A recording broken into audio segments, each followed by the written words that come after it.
as dificuldades que os jovens enfrentam para entrar na faculdade. A concorrência é grande e mesmo assim sobram vagas. Será que os candidatos estão realmente preparados? Novidades nas discussões sobre a legalização da maconha. A legalização da maconha, aqui no Brasil, ela está numa fase preliminar. No estúdio, vamos esclarecer dúvidas sobre direitos autorais e downloads na internet. Já pensou em customizar as próprias roupas? Um hobby que passou a ser fonte de renda. Esses são os principais destaques do Arroba TV de hoje.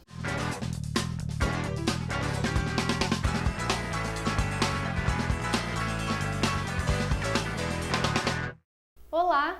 Olá! Ingressar na universidade é o sonho de muitos jovens brasileiros e o vestibular ainda é a forma de processo seletivo mais aplicado pelo país. Mas será que essa é a maneira mais adequada para que os jovens ingressem em uma faculdade? Todo ano, o vestibular preocupa muitos jovens de todo o país. A preparação para as provas começa cedo, ainda no ensino médio. Diante das dificuldades, muitos estudantes também procuram cursinhos pré-vestibulares que auxiliam nos estudos. Hilary é aluna do 3º ano e vai prestar o vestibular do curso de Políticas Públicas. Eu acho que deveria ser aplicado a prova específica para todos os cursos e abolir o vestibular na forma que ele é aplicado, porque tu tem que ser questionado, o teu conhecimento tem que ser questionado para aquilo que tu vai realmente usar dentro do teu curso. Segundo dados da última pesquisa do INEP, o Instituto Nacional de Estudos e Pesquisas Educacionais, no Brasil foram ofertadas mais de 3 milhões de vagas através de vestibulares, além do ProUni e do SISU, que usam o Enem como forma de avaliação. Destas, apenas 70% foram preenchidas. Hoje nós temos alunos aqui na nossa realidade que vêm se preparar para o vestibular, para competir em universidades federais, e temos alunos que os pais obrigam eles a estudar. Se você fizer uma análise, o índice de aprovação é muito amplo, com exceção da medicina. O curso de medicina é tradicionalmente um dos mais concorridos nos vestibulares do país. Em algumas universidades, a disputa pode passar de 100 pessoas por vaga. Preocupado com isso, até o final de 2013, o Ministério da Educação planeja abrir 1.615 vagas em universidades públicas e 800 em instituições privadas. Essa decisão pode beneficiar estudantes como a Lívia, que vai tentar o vestibular para medicina pela 3ª vez. Para quem está acostumado com o vestibular de medicina, tem que fazer uma maratona, né? Eu quero tentar fazer o máximo de provas que eu conseguir para pegar experiência também. Só quem já fez o vestibular sabe como é a pressão que os estudantes passam. Às vezes, muitos jovens, nós precisamos decidir a profissão que vamos seguir para a vida toda. Rafael, o nosso repórter Felipe Gripe conversou com alguns adolescentes para saber o que eles esperam das provas desse ano e como estão lidando com as dificuldades desse momento. 72% dos participantes da 5ª edição do Exame Nacional do Ensino Médio, o Enem, já tinham escolhido a profissão que pretendiam seguir no futuro, enquanto 27% ainda tinham dúvidas em relação a essa escolha. Esses são dados do INEP, o Instituto Nacional de Estudos e Pesquisas Educacionais. Eu estou aqui com estudantes do ensino médio de escolas da rede pública e privada para uma conversa sobre vestibular e carreira profissional. Pessoal, qual a expectativa de vocês em relação ao vestibular? Eu acho que a expectativa é muito grande, todo mundo quer passar, todo mundo quer estudar, e acho que como alguns devem ter perdido um tempo, brincando ano passado, outros anos, esse ano a gente dá de tudo, faz todo um esforço para poder passar realmente. Mas pensando assim, criticamente, vocês não se consideram muito jovens para poder ingressar numa universidade, também para fazer essa prova? Sim, eu acho que se eu esperasse mais um pouco, talvez eu tivesse as minhas certezas. Também, e também envolve um pouco de conhecimento, né, que tu vai adquirindo, por exemplo, leitura sobre o curso, das profissões, eu acho que é muito importante para a decisão final. É difícil tomar com 16, 17 anos a decisão que normalmente vai guiar pro resto da vida, né? Porque o curso é que vai definir como tu vai trabalhar. Então, é cedo, mas a gente tem que fazer. Fica perguntando se aquilo vai ser a escolha certa, se tu vai estar pronto para isso, se vai querer levantar depois do resto da tua vida, de manhã, para ir trabalhar e vai ser realmente aquilo que tu vai gostar de fazer. Mas é uma decisão que a gente tem que tomar agora e não dá mais para esperar. Vocês? Eu concordo também, porque é uma coisa muito difícil, porque como ela falou, eu também vou acabar com 16, o ensino médio. E daí eu fico pensando, será que no futuro é isso que eu será que eu vou escolher certo? Mas eu acho que agora é o momento, então a gente tem que fazer o que a gente vai gostar, o que a gente acha que vai gostar e arriscar, né? Não tem como ter essa certeza. Tá, e vocês já escolheram um curso de graduação. Me falem um pouquinho como é que foi essa escolha de vocês. Bom, eu desde criança sempre quis fazer medicina veterinária. Eu passando assim um pouco antes, no começo da minha adolescência, eu quis um pouco de tudo, sabe? Mas agora, que chegam mais perto da hora, eu comecei a buscar na internet várias referências e eu vi que realmente eu quero fazer a medicina veterinária. Eu também, medicina veterinária, a gente se conheceu por isso, que gostamos do mesmo curso, desde pequena foi os animais, querer cuidar deles, assim, sempre foi. E eu acho que é assim. No meu caso já é um pouco parecido. Quando eu era pequeno mesmo eu queria ser veterinário, mas agora, com toda essa coisa, história de tecnologia mesmo, eu decidi fazer engenharia civil. Achei uma área muito mais que tem a ver comigo. Eu sempre quis medicina, mas ali pelo ensino fundamental era meio preguiçosa para os estudos, então eu decidi fazer um curso extremamente fácil. Mas depois caiu a ficha, que era o que eu realmente queria, né? A gente vê assim, como a gente perde no ensino fundamental pro médio, quando tu não te dedica, né? Quando tu não te dedica desde da base, digamos assim. A base. E caso vocês não passem no vestibular, quais são os planos? Eu vou ficar estudando. Vou até passar os estudos, mas vou continuar nos cursinhos até conseguir passar. Eu acho que aqui todo mundo quer isso, né? Acho que todo mundo vai continuar, vai tentar até conseguir. Ok, pessoal, muito obrigado pela participação de vocês. Boa sorte no vestibular. Rafael e Caroline, é com vocês. Obrigado, Felipe. Um recente projeto de lei para legalizar a maconha no Uruguai reacendeu as discussões sobre o tema. Nos Estados Unidos, o Colorado é o primeiro estado a liberar o consumo da droga para recreação. Na Califórnia, a liberação foi apenas para fins medicinais. No Brasil, o movimento social chamado Marcha da Maconha, que reivindica a legalização, já possui uma programação de manifestações em mais de 10 cidades em diversos estados. Vamos ver o que o pessoal está pensando sobre isso?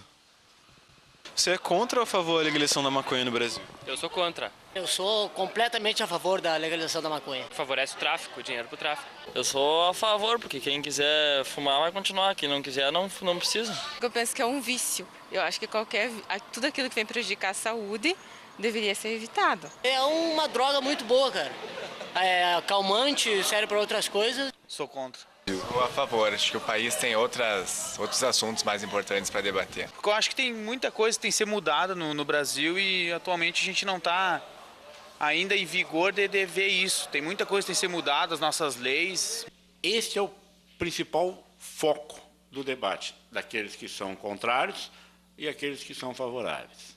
Os favoráveis levantam a questão de que, com a legalização, extinguiria-se o tráfico, uma vez que o usuário teria um acesso à compra, bem como ele estaria isento da possibilidade de responsabilização por esse consumo.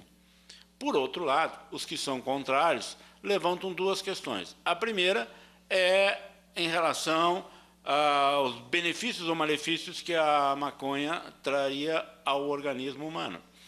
E o segundo ponto é justamente de que, no Brasil, tenta-se colocar aqui um modelo de países sabidamente cumpridores da lei. No Uruguai, o projeto foi alvo de críticas por todo o país. O presidente José Mujica decidiu adiar as discussões, já que a maior parte da população foi contra a legalização do consumo da maconha. Veja a seguir. A pesquisadora em comunicação digital e convergência Vivian Bellocchio esclarece as principais dúvidas sobre downloads na internet. E ainda a customização de roupas e acessórios, a moda feita em casa. A gente já volta, não sai daí.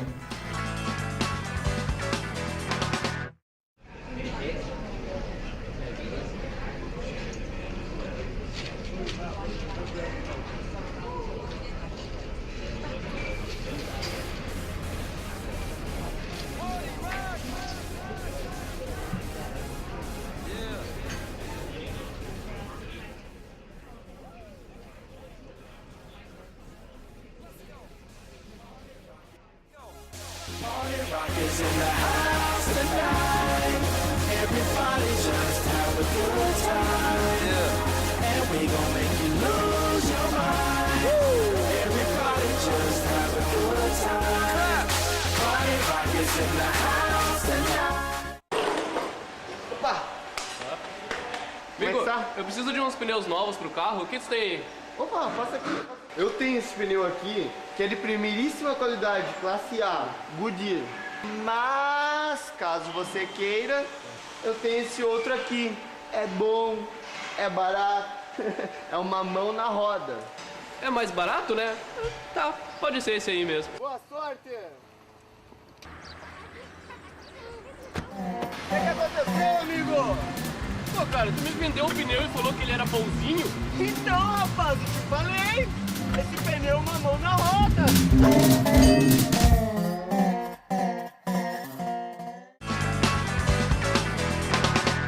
Baixar da internet filmes, músicas e seriados de TV é uma prática comum entre os jovens brasileiros. Mas até que ponto isso é legal e quando os direitos autorais são violados? Para conversar sobre esse assunto, a gente recebe aqui no estúdio a pesquisadora em comunicação digital e convergência, Vivian Bellocchio. Vivian, enquanto alguns países têm leis e medidas rígidas para quem baixa conteúdo na internet, como é o caso da França, outros são mais abertos, como Portugal ou até mesmo o Brasil. Não é natural que esse compartilhamento de conteúdo passe a ser um hábito comum? É natural à medida que as pessoas naturalizam esse hábito. Isso é comum no cenário da cultura da convergência, que é o cenário contemporâneo, no qual as pessoas consideram comum, consideram normal se manifestar diariamente e cotidianamente nas redes digitais e consideram comum também baixar conteúdos gratuitos e compartilhar esses conteúdos gratuitos. À medida que esse hábito se torna cada vez mais comum, isso representa desafios para o mercado institucionalizado, que precisa repensar as suas lógicas e as suas estratégias comerciais nesse sentido. Hoje já existem vários artistas que oferecem as novas produções de graça na internet. O gaúcho Carlos Gerbasi, por exemplo, lançou os 2 últimos filmes na TV fechada, na internet e nos cinemas. Você acredita que no futuro esse conteúdo multimídia vai passar a ser disponibilizado de forma legalizada e gratuita? Eu acredito que esse processo já vem acontecendo à medida que iniciativas de determinadas personalidades, de determinados grupos musicais, por exemplo, já vem ocorrendo nesse sentido. Em 2007, o grupo musical britânico Radiohead lançou uma obra completa, gratuita na internet, possibilitando que as pessoas que consideram que determinada faixa vale certa cifra, pudessem fazer a colaboração ou a contribuição ou o pagamento daquele produto através de depósitos bancários.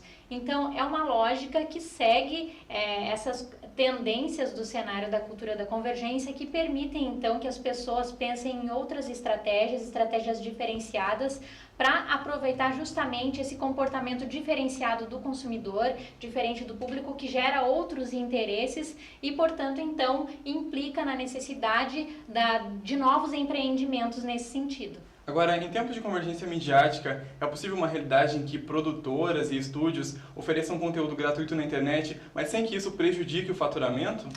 Hoje, com esses novos desafios, nesse diferente cenário, né, com esse consumidor mais exigente, mais participativo, mais colaborativo, né, que também conta e sabe que pode contar com conteúdos gratuitos, é preciso repensar essas receitas antigas e organizar ações que efetivamente atendam às demandas reais das redes digitais, desse cenário.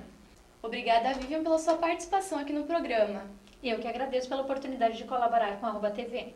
Nos últimos 3 anos, o Brasil ganhou visibilidade com shows e festivais internacionais.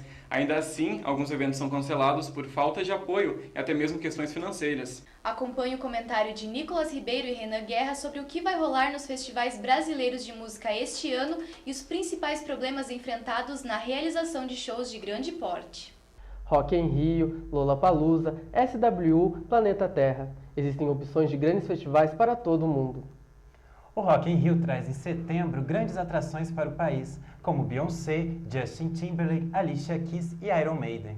O festival norte-americano Lollapalooza realizou nesse ano a 2ª edição no país e pretende retornar em 2014. Outra opção são os pequenos festivais que apostam em atrações voltadas para nichos musicais mais específicos, principalmente com shows nacionais. Para você que gosta de algo mais íntimo, o Pop Load Gig em São Paulo, o Abril pro Rock e o Hack Beat em Recife e o Meca Festival, que acontece no litoral gaúcho, são uma boa pedida. Os festivais paulistas SWU e Planeta Terra ainda não têm data nem programação, mas estão agendados para o 2º semestre. A edição de 2012 do SWU, que aconteceria em São Paulo, foi cancelada e reagendada para este ano, o que causou certa tensão no mercado de shows do país. O cancelamento da edição brasileira do Festival Espanhol Sonar, que aconteceria em maio deste ano, deixou todos receosos. O festival traria gente como Pet Shop Boys, Jamie Lidl e Nicolas Jarre ao país. Segundo a produção do evento, o cancelamento se deu pela instabilidade do mercado. Mas será que o mercado está realmente instável? Nunca se teve tantos shows no Brasil, nem tantos festivais. Mesmo assim, o preço dos ingressos ainda assusta o público. Shorts coloridos, aplicações de taxinhas. A moda agora é customizar. A criação de peças únicas feitas à mão está se tornando mais que um passatempo para muita gente. Por isso, fui a Santa Helena, no Paraná, mostrar essa tendência, que vem crescendo a cada dia.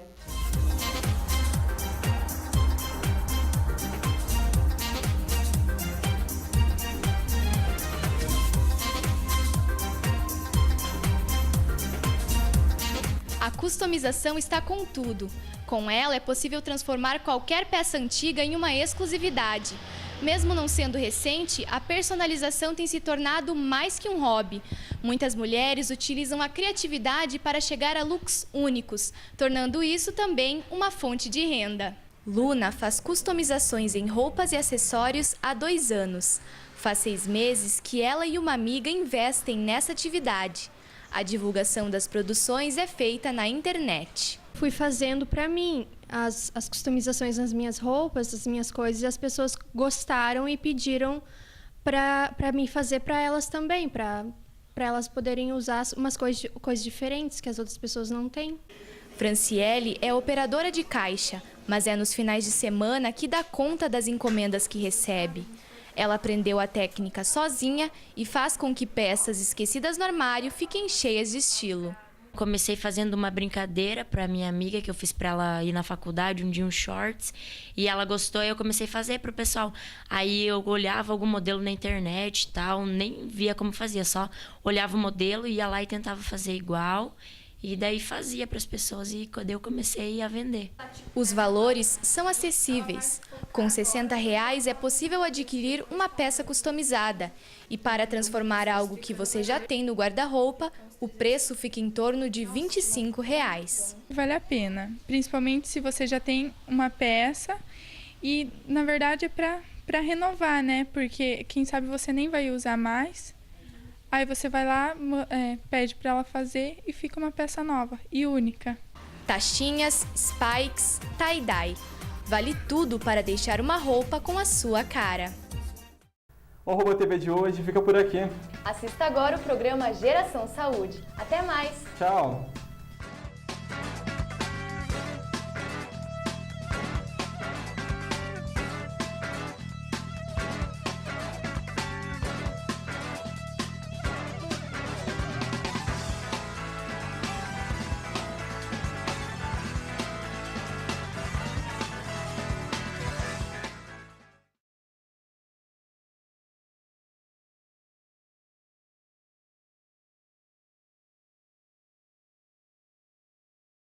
Mitos, curiosidades e o aumento pela procura da medicina alternativa. A homeopatia, ela trabalha como um todo. Ela vê o ser humano, que se ele está com aquela febre, o que originou essa febre. Os benefícios dos alimentos naturais para o corpo e a mente. A música como prevenção e auxílio no tratamento de doenças. A prática esportiva desde cedo contribui para a qualidade de vida. Não saia daí, o Geração Saúde está no ar.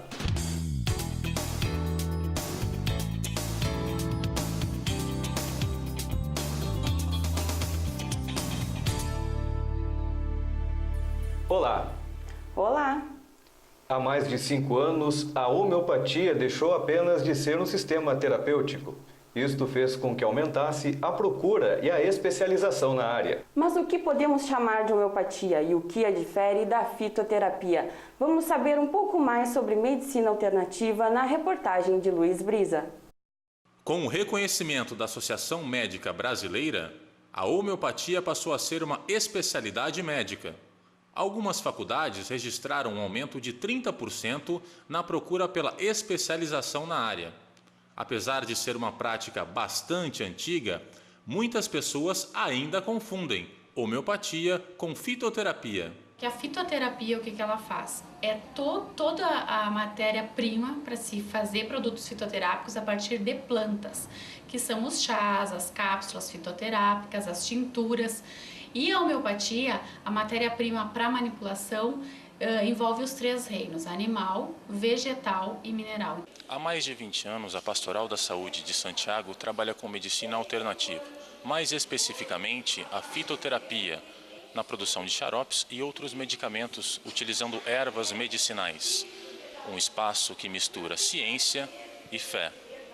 É uma infinidade de produtos, não é? A gente tem para várias. Aqui a gente coloca o nome da erva utilizada, não é? Como vocês podem ver aqui, ó, são várias ervas para várias doenças.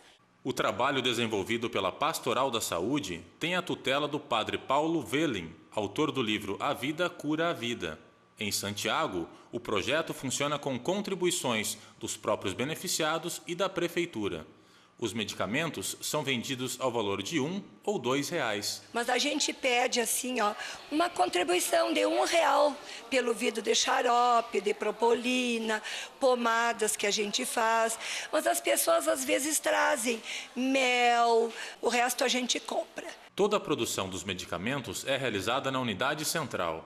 Depois, distribuída para os bairros da cidade, para atender as mais de 4.000 pessoas cadastradas. Como a Silvia, que utiliza os medicamentos há mais de 15 anos. Porque tu vai na farmácia, tu compra, né? Ele melhora, né? Mas eu confio mais na igreja, na paróquia. O tratamento fitoterápico é oferecido pelo Sistema Único de Saúde em 11 cidades brasileiras. Para saber mais sobre o Programa Nacional de Plantas Medicinais e Fitoterápicos, acesse o site do Ministério da Saúde, www.saude.gov.br. A homeopatia pode ser uma opção para combater as doenças que surgem no dia a dia? E o Geração Saúde foi às ruas para saber o que as pessoas acham da cura através de medicamentos caseiros. Você acredita na cura através de medicamentos caseiros? Acredito. Por que o indígena se cura só com ervas, né? Porque as ervas medicinais